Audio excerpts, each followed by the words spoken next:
Kalimutan mo na ang lahat. Wag na wag ang mga taong nakatulong sa iyo upang maabot mo ang iyong pangarap. And God is like that.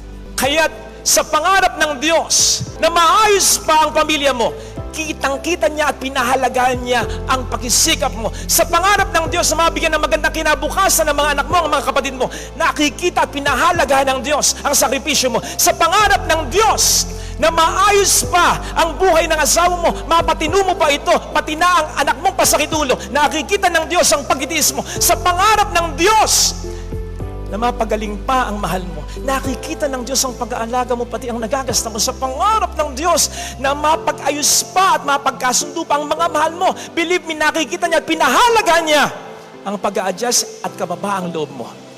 Nakikita niya ito, pinahalaga niya ito, hindi niya sasayang ito, at siya rin ang gagawa ng paraan upang ito'y malaman ng tao.